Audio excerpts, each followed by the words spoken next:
Tom, why are we doing social housing in this style? Because it needs it.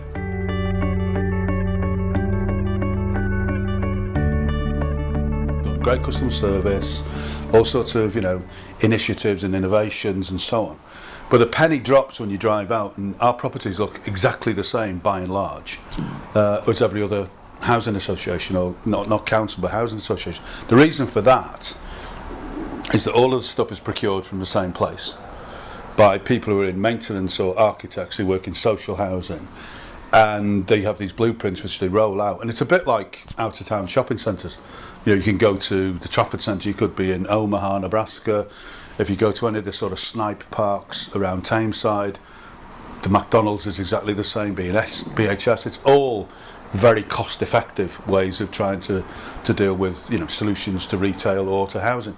And when we looked at it, we just thought, why does it need to be like this? It's because we've gone for this industry model. And about 2.5 years ago, when we purchased some properties from Barratt's in Tameside, we purchased 32 properties, and I'm delighted every time I go there with anybody. They say, "Where's your properties?" And I can't identify them because it's basically part of a very settled, very enthusiastic, nice neighbourhood, and that's how it should be. It shouldn't be, well, the poor live there, the stigmatised live over here, and we live over here. Even when they do Section 106 agreements, where they're required to build a certain percentage of social housing, the 4-bed, 8-bed detached are over here, and as far as possible away from that is the social housing. Simple little things. If you walk around most sheltered schemes, they will have wide glass in the doors. There's signs everywhere, fire exit, there's all sorts of pulleys to pull. As soon as you walk in, you feel very challenged by the whole sort of psychological bombardment that you're getting from, again, health and safety driven type standards, which there's nothing wrong with, but they don't need to look as ridiculous as they look now. It's very interesting if you ask people who work in the industry, and I've done this for about 15 years, if they have any aspirations for themselves to be a social housing tenant. And they go, what? Or have you got aspirations for your children to be social housing tenants? And they just usually, almost universally, it's no. Ironically, we did it with the offices. The offices here are funky, groovy, nice places to be. But when you look at what our customers who pay our rent are living in, they're into that, it's not nowhere near as bad as it used to be. But equally, it is very sort of standardised, very almost robotic. No disrespect to you all, but Magnolia, galvanised railings, all standardised products that you can buy standardised component replacements for and will last forever. If you take doors, I mean, it's a bit anarchy, but take doors, right? The first thing a council tenant does when they buy the property is change the front door. It's like, I am no longer a renter, this is my door. They go to B&Q, they pay 200 quid. All of the neighbours are envious of that. Our doors used to be just short of £1,000. They're rhino-proof doors.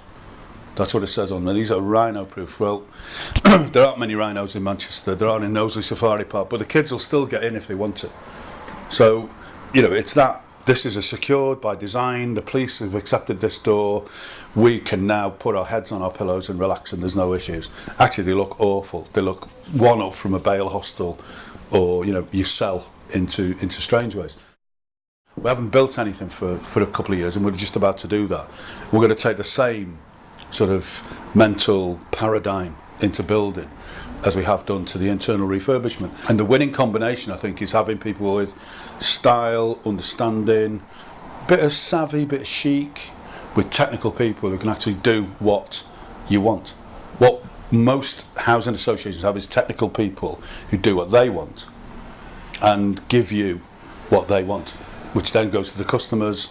And you really, housing managers or people like myself don't get involved in it. It's all left to these departments, and it's only when the penny drops to say, well, how can we make people feel great living in this housing? Why should you be subjected to all of the brutal architectural features that nobody else is?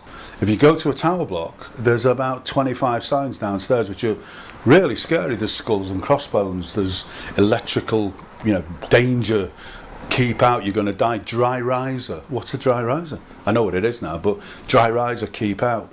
And all of these sort of visual polluters. Oh, CCTV. You know, CCTV. Yeah, we've got CCTV, but we've replaced the big, you know, headline CCTV with a smiley face saying, "Smile please, you're on camera." And it's trying to deal with the sort of social, psychological elements of our lives and introduce those concepts into ordinary living. And it's worked.